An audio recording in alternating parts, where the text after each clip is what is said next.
Please welcome Pavel Rusnak, which is currently developing Trezor with a colleague of his. He himself is a co-founder of Brim Labs and a Fab Lab in Prague. His colleague, I think, is the one who invented shared Bitcoin mining, pooled Bitcoin mining. And today they will show us a secure device for storing or actually authenticating Bitcoin transactions called Trezor.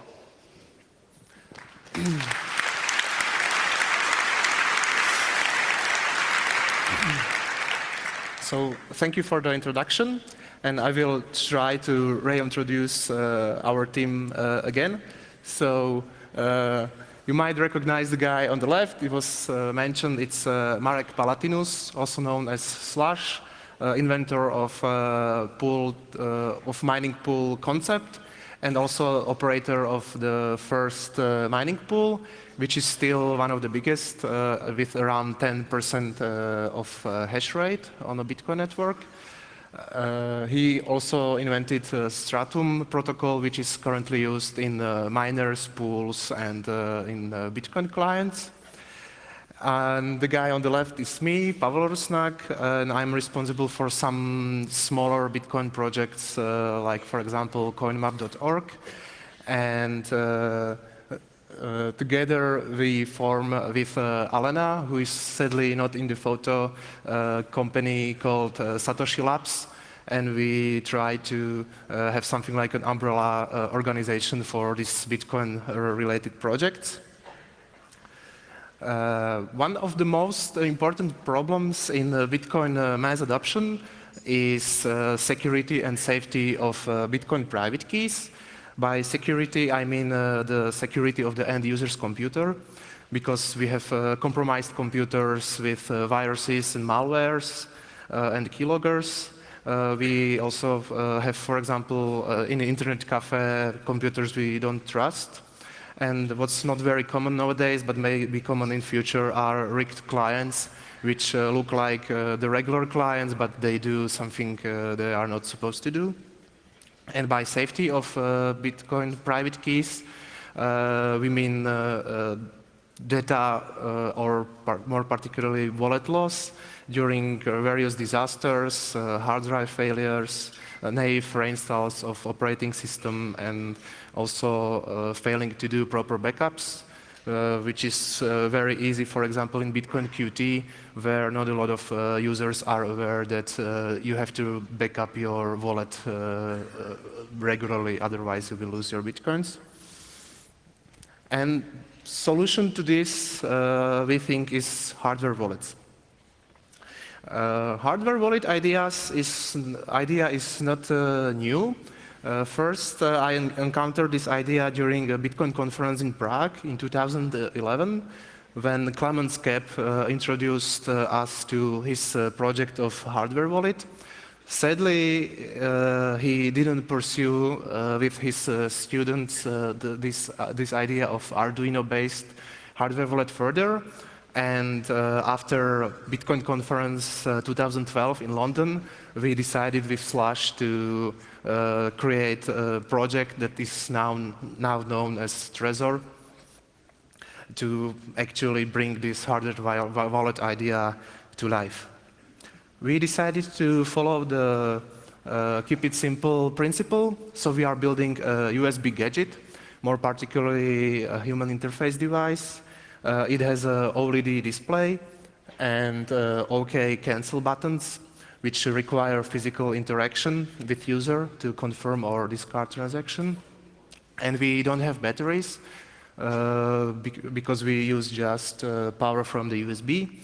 And we don't have radio like Bluetooth or wireless because we aim to focus on the security of Bitcoin transaction, not mobility, which is quite good nowadays. What's inside of Trezor? We use ARM Cortex M3 microcontroller, more particularly STM32F205, clocked at 120 megahertz. It has 0.5 MB of flash for code, 128 kilobytes of RAM, and hardware random generator, which I will talk a little bit later. And it has OLED display, which is more or less one inch wide. During the development, we also created a Raspberry Pi Shield, which uses the same display. Sadly, Raspberry Pi can't act as a USB client device, just as USB host. So we had to put an extra USB to serial converter chip on board. And this Shield was used as a prototyping platform during development phase, because that allowed us to use Python instead of C and to quickly try some stuff before implementing it in much low-level C.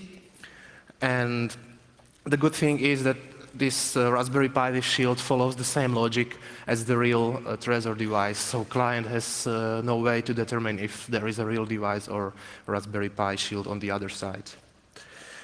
So let me give you an overview how Trezor works. First, we have to generate initial entropy, and we want to allow its easy backup.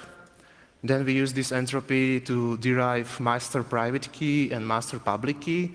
I call them generators because with these master keys, you are able to generate basically an infinite number of private keys and corresponding public keys and addresses. And if you send this master public key to computer, it immediately knows which addresses are there available to be spent.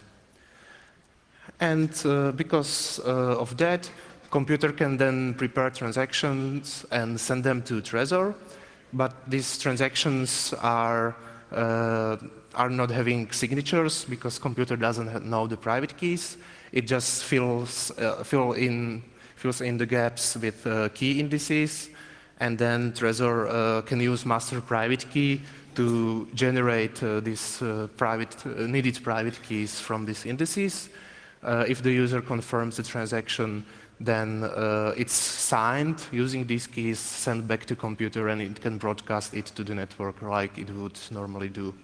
The main idea behind this is that private keys never leave the device because they are generated inside of the device, and even during the signature, there is no reason why they should go out. So how do we generate entropy? We use hardware random generator to create internal entropy A. We can request external entropy from computer, and then we use both entropies to generate final entropy. And if we commit to entropy A before receiving entropy B, we can prove that the external entropy was used. For example, with this very simple scheme. More complex schemes were suggested by Timo Hanke and Ilya Gerhardt, where you, for example, by publishing half of the final entropy, you could say for 90% that external entropy was used, and you can increase this percentage by revealing more and more bits from this final entropy. So we have this entropy, which is basically 128 or 256 bits, and we want to somehow make them available for backup. So we use something that's called Mnemonic Code, which is heavily inspired by what Thomas did in his Electrum client. The idea is simple. We split these bits into a chunk of 11 bits. We have a word list of 248 words. We interpret each this chunk as an integer between 0 and 247, and use the word from word list to create the sentence. We could use entropy directly to generate the master private key, but we decided to do something more complex and standardize it as a mnemonic code BIP39. So what we do is we use PBKDF2 to generate master private key. It's a construct that uses pseudo-random function HMAC SHA-512. We use as a password, we use mnemonic sentence, and we solved it with string mnemonic concatenated with user secret. And that allows us to create something like password-protected mnemonics. So the idea is you write down these 12 or 25 words on a paper, put it in a safe, and even if someone steals this paper, he doesn't have your master private key because he has to provide this user secret if it was used. And also a nice side effect is that it provides plausible deniability, because if you give some different user secret to an attacker, he would obtain a different master private key and completely different set of addresses. And if you are clever enough to send some small amounts of bitcoins to these fake addresses, he can never know that you gave him a right or wrong user secret. We use 496 iteration, and desired key length is 512 bits.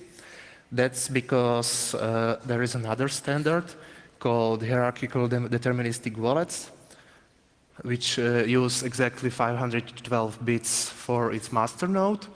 And the idea is that using that construct, you could create basically a tree of addresses, and each level can be some logical way how to divide these addresses into logical groups.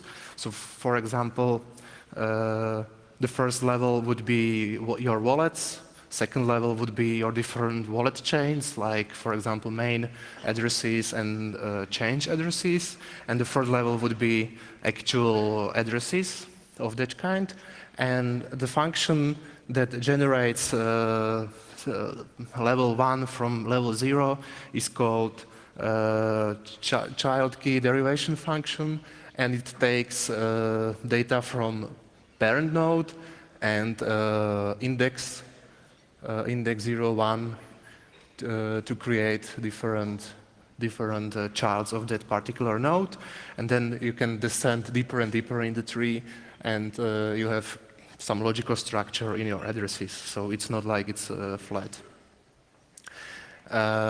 This derivation function uses also HMAC SHA-512, and it was designed by Peter C. Pavule, and it's standardized as BIP32.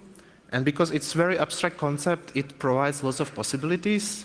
The first one I described on the previous slide, but you can, for example, have first level as a representation of different coin types, like, for example, first node would be Bitcoin addresses, second node Litecoin addresses, and so on, and then you would follow this logical structure deeper. Or you have some even more complex setup. Imagine there is a company that has headquarters and local branches all around the world, and this key that happens to be a headquarter key can derive all keys in all branches all around the world. But if you are a director of a local branch, you have access just to addresses only that happened in your branch. What's even cooler, we can push this concept even further and use first node in level 1 for crypto coins, second node in level 1 for generating SSH keys, another node for generating full disk encryption keys, and the next node for generating challenge response keys, which can happen if you have some intelligent door to your house, or maybe even to start your car. And that's very cool because suddenly your wallet token happens to be identity token. You can do pretty much everything you can. Another problem we found or tackled is that ECDCA signatures require random nonce during signing. For Bitcoin, it's 256 bits.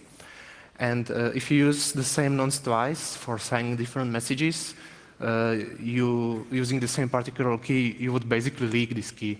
This was demonstrated on 27C3 fail overflow talk about console hacking, how they got the PS3 private key. And sadly, it was also exploited in August 2013, where there was Android Java random number generator vulnerability in secure random class, which didn't use enough entropy to generate these nonces, and more than 59 bitcoins were stolen. What was even worse was that all Android clients were affected because the bug was in the shared library below the application code, and also even if you imported your own private key into Android wallet, you were not safe because the problem was during generating nonces for signatures, not during generating the private keys. So coincidentally, in August same year, RFC 6979 was released with implementation in Java and Go. Later, we ported this idea to Python ECDCA with slash, and it was merged in 0.9 release. And the idea is you don't use random nonce for signature, but you generate these bits with HMAC deterministic random bit generator, which is seeded with private key and message. So it cannot happen that you sign two different messages with the same particular key using the same nonce. And it was great news for us because that avoided the problem. It enabled us to do unit tests, which weren't possible before, and now suddenly we could see that Trezor is doing the correct thing during signing. And also, what was important, that allowed us to prove that Trezor doesn't leak master private key in nonce, because you could create such scheme that would do that. And let me tell you something about integration. In order to be Trezor usable, we need to integrate it into existing desktop clients. So work is being done in Multibit by Multibit guys. And this Multibit uses Bitcoin.j and Trezor.j library, and Electrum and Armory clients which are written in Python, which we are really fond of with Marek. Sadly, Bitcoin Qt is pretty complex code base, and we currently have no immediate goal to implement Trezor support into it. And also upstream is probably not very hesitant to, is a little bit hesitant to do such big changes in their code base. The good thing about mobile clients, particularly in Android, is that most of new Android phones have USB OTG, which allows them to communicate with USB devices. And because Multibit is written in Java, they can pretty reuse most of the code base that was written for Multibit. And also what we are working right now is native browser plugin, which will create a bridge between low-level USB communication with Trezor to JavaScript, so web wallets can actually use Trezor via JavaScript bindings. And that would allow to finally create safe web wallets because there would be no private keys stored on a server. So I think that's it. If you want to contact us, there is this email. Please put 30C3 in a subject so I know it came from this conference. Most of the source code is published on GitHub. We will release a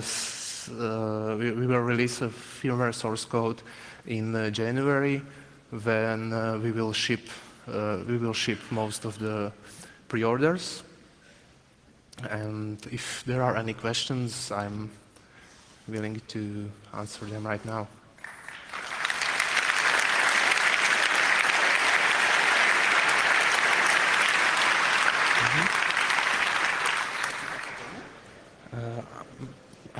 I can show them if they want. If they want.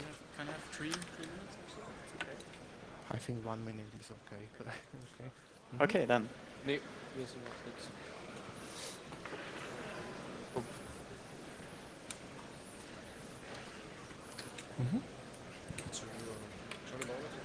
So I can show you, before you line up in at the microphone, I can show you some early prototype from September.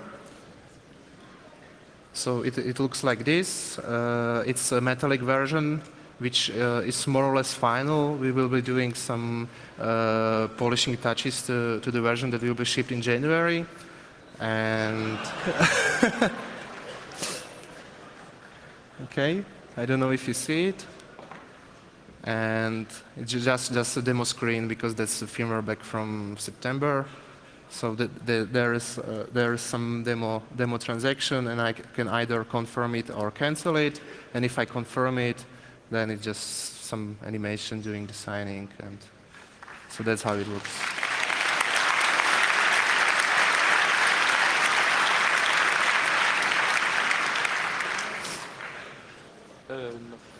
Noch 2 Stunden auf jeden Fall. Thank you very much. If you have any questions, you already know the drill. Please line up behind the microphones. So, you have a question at number 3? Please go right ahead. Yes, I was wondering if your hardware wallet supports other types of complex transactions like in out of M transactions and such. Mm-hmm. In the first firmware we will be releasing in January, there won't be such feature, but because we have a firmware update possibility, we definitely want to include multi-signature in the next version of firmware, and probably some more complex transaction types.